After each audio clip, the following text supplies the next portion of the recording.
don't love me too. Dog named Brad, he is dead. Took a shovel to the head. He was rotten at the mouth, there was no doubt, so I took him down to their shed. And now he's also dead. Took his corpse, stuffed his head, and mounted it over my bed. Daisy moon, words I speak of you, you love me too. Daisy moon, I feel such a fool if you don't love me too.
You fall on your face. You fall on your face. Surprise, Mr. Copeland. Sorry for interrupting. Make a wish. Chocolatey cake treat. Chocolatey cake treat. I blow the wind of God The wind of God on you. on you. You are destroyed forever, You are destroyed forever. and you'll never be back. And you'll never be back. Thank you, our God. I'm the only one of me in the whole wide universe. No one else like me exists. And that is true of everybody.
The fuck was that?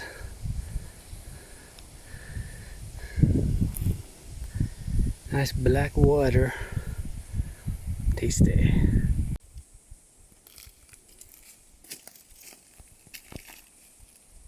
Spider. Fucking spiders everywhere.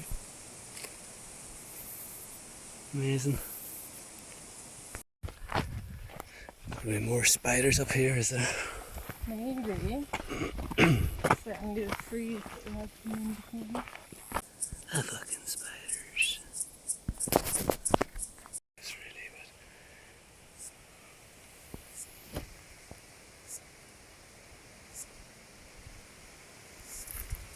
Spiders every fucking where. Fucking giants. Absolutely fucking giants.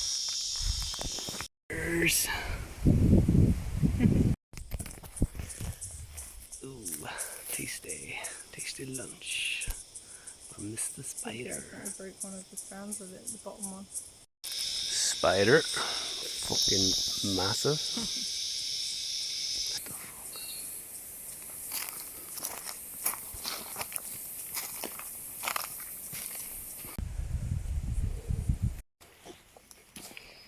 It's fucking Indiana Jones shit here, man. Well, this is a bit weird. Clearing in the middle of the forest.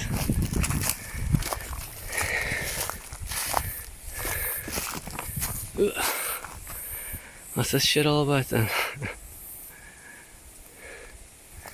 It's like a maze or something.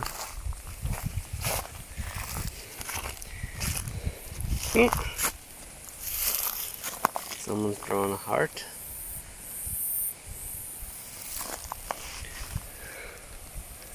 Yeah, that's weird.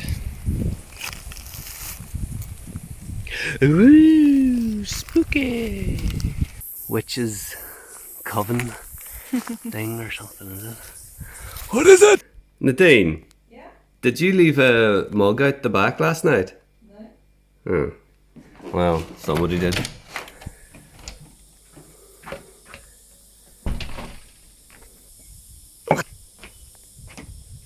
Well,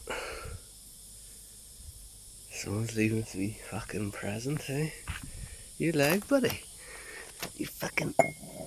Oh, Jesus Christ!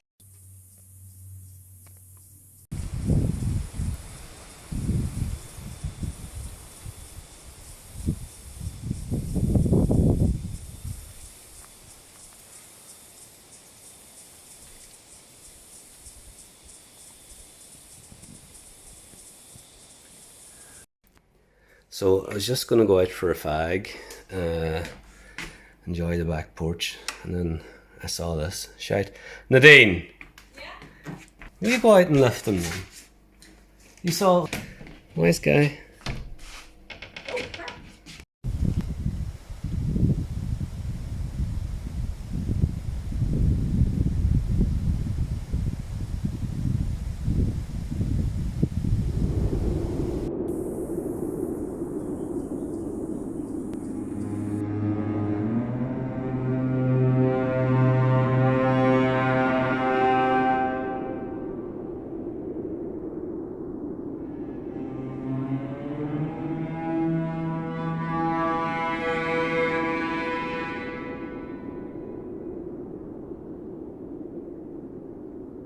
The Between by F. Du Bois.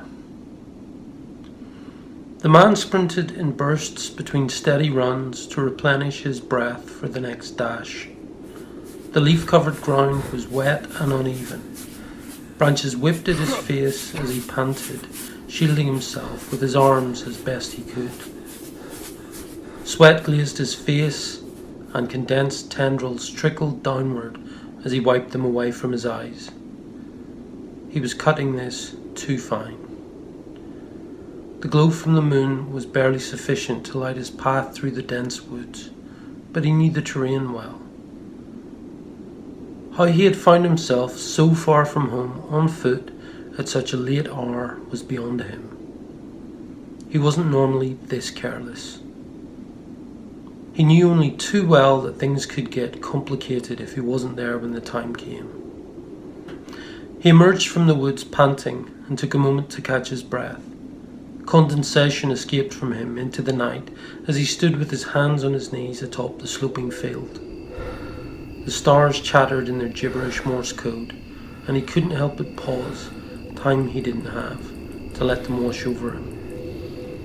Every time he looked upon the boundless expanse of the night sky, he felt as though it was the first time he'd set eyes upon the heavens. He stood upright and felt the stab of a stitch in his ribs. "God damn it," he said, and broke into a run down the slope. He slipped once, his feet rushing away from him, causing him to fall on his ass. He painfully pushed himself to his feet again and continued his run. He ran across the grassy field, into and through a cornfield, and had to skirt around the edges of a ploughed field before finding the gate he sought. He climbed over it and ran down the Tarmacadam road, hoping he wouldn't meet any traffic. His boots began to hurt his feet with each footfall in the hard surface. Mercifully, the night air was refreshing against his face, a cool breeze helping him along his way. He rounded a bend and saw it in the distance, his house. There were no lights on, he just might make it.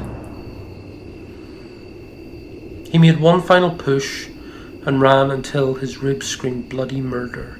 He crashed through the small gap in his decorative hedge and slammed into the back door of the house harder than he had intended. Gasping, he bent down and with hands shaking, overturned the duck-shaped stone where the key was concealed. He unlocked the door, stumbled inside, and flicked on the lights in the kitchen. He stood, head bowed, leaning on the kitchen worktop, fighting to consume as much oxygen as he could. Finally, he had drawn sufficient air into his lungs and blood that he could breathe through his nose with deep, slow intakes of breath. He stood upright, as sweat appeared to explode from every pore, now that the night air wasn't there to counteract his overheating body. The knock at the front door came. He composed himself, straightened his coat, and walked towards the nocturnal visitor. Remembering the mirror on the hall stand, he removed and tossed his coat over it. He turned on the doorstep light. "I don't have all night, you know," said the voice on the other side. The man smiled to himself and opened the door. "Evening, son," he said, and embraced him tightly. "Get off," said the boy. "Had a few sups of whiskey, eh?" The man released his son and held him at arm's length. "Aye, I suppose that's what it is. It's good to see you, boy." "Yeah, I know I'm running late, Dad. No need to take the piss." The man let his son pass and closed the door. "Good night, son. Get up to anything interesting," he said. The boy thought for a moment and began to take his coat off. You know, this and that," he said. The man nodded to himself. The boy never could say with any great detail what he'd been up to. It was probably better that way. Francis sat on a stool at the worktop in the kitchen as his son Jason busied himself. He watched his teenage boy fail to conceal the effects of the alcohol he'd illicitly consumed on his night out as he made a crisp and butter sandwich. Francis wasn't going to reprimand the boy for doing the very thing he himself had done at that age. Not anymore, at least. Jason was oblivious to just how Francis was watching him. Had he been sober, he might have realised his father was on an emotional precipice, deeply moved by the mundane actions of his boy, preparing himself some food. Francis was glad for the foggy disposition of his boy. He imagined it played its part in Jason's ritual, keeping him centred. Francis rubbed his throat. The chafed feeling always seemed to accompany Jason's arrival. Jason sat opposite his father and crunched into the sandwich, biting more than half of it away. He chewed laboriously as the bread and crisps compacted into his cheeks, comically bulging them out of shape. Francis smiled at his son. His eyes wandered to the deep gash in Jason's left temple. Francis moved his gaze back to the sluggish eyes of his mildly intoxicated boy. "So, any scandal or crack from your night out?" asked Francis. Jason chewed noisily and swallowed, chasing the food with a gulp of tap water from a glass. "No, not much really. Just met the lads and went to the club. Usual stuff. I missed the bus, mind you. I got a lift with Dougie from down the road." "Is that right?" said Francis in a monotone. "Aye, but I'll tell you what, I'll not do that again. He's a madman on the roads. There was a wreck of us in the back seat, so not enough belts to go round. The crack was good, but it wasn't safe, you know. And don't go giving me a bollocking either. I know it was stupid. I'll not do it again. Can't remember getting to the house, mind. It's all a bit of a blur." "I fear I'll do that to you," said Francis. This part of the conversation was always the most delicate. "Who said I was afraid?" said Jason. "It was either the fear or the drink," said Francis with a smile. "Seeing as I'm too young to drink, it must have been the fear so," said Jason. Francis got to his feet and lifted Jason's plate and glass and walked to the sink. "Right, off to bed with you," he said. "All right, Da. I'll see you in the morning," said Jason. "Give your old man a hug before you hit the hay." "Oh, for fuck's sake," said Jason as he threw his arms around Francis. "Love you, Da. Good night." Francis squeezed his boy hard and his chest swelled. "Good night, son," he said. He released Jason from the embrace and watched him leave the kitchen and listened to him ascend the staircase to his bedroom. Francis washed the dishes and sat himself in his armchair by the stove and waited. Once Jason was settled, Francis took a chair from the kitchen and went upstairs. He opened Jason's bedroom door, just enough, and sat on the chair in the hallway. He watched over his boy, who lay peacefully in his bed. Sleep called for Francis, but he resisted as best he could. He had a flash of his boy in that same room, but instead of a bed, he lay in a coffin.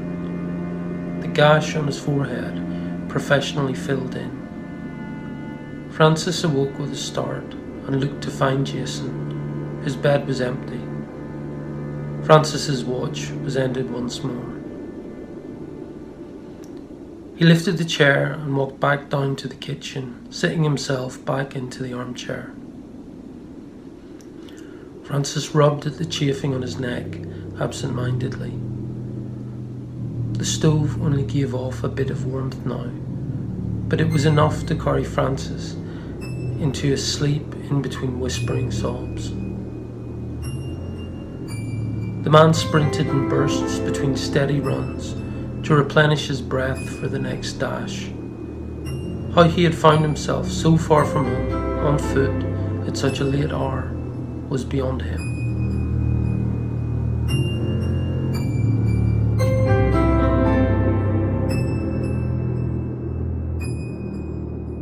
Okay, so I got this in the post yesterday, or a day or two ago I guess now actually, and it's from our boy Louis Inglis. Now I'm obviously going to have to blur out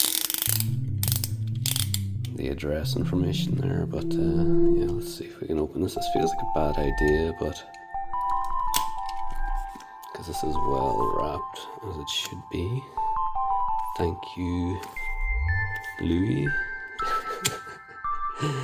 I know another Louis in the creative Discord online, so I'm getting confused as to who we're dealing with here, but no, it's our Louis Inglis from TikTok. Okay, nearly there. Let's hope it'll cut the actual thing itself. I think we're good. Oh, it's a little note in here too. That's pretty sweet. Thanks for purchasing my record. I hope it brings you enjoyment. Louis, I'm sure it will. I'm sure it will. Ooh, stickers. I was not expecting that. That's fucking ace. Happy days. And here is the record in question. Louis Inglis, Ghost Piano. That's an excellent little cover there. Love it. Now this is going to be it. Maybe I can just get this with my own nails. Oh, I don't know. Let's see.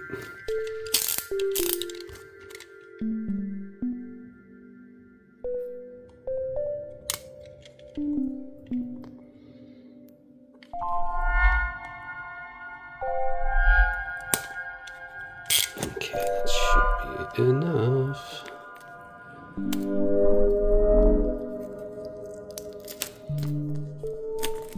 Now I'm going to give this a wee go on my record player, but it's wouldn't be like the best record player, but it's a lovely gift from my partner quite some time ago, and it's better than no record player. Let's see how we go here. Alright. Let's turn that on. Let's find ourselves the I do love me a good vinyl. Gonna blow this off screen. Really should use a brush, shouldn't I? Let me see if I can skip the wee dust with my... Alright. Let's see how this goes.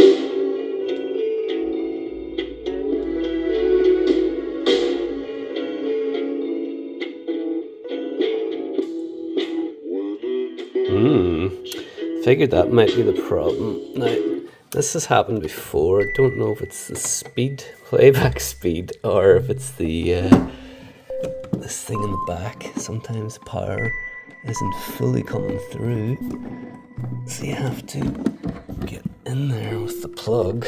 This is wonderful. Let's try that again. Big old hair on it now. Alright, let's try that again.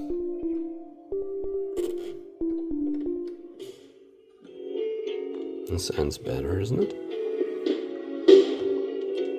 Maybe I need to change the actual speed.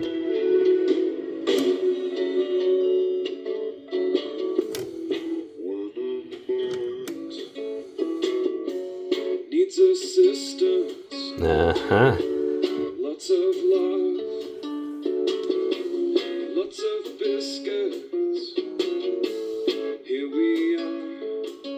A ship stuck in the freezing.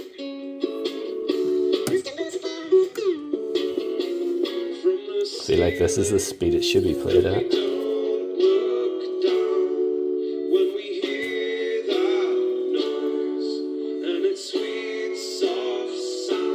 Well, thanks very much, Louis. Looking forward to listening to all of this, bro.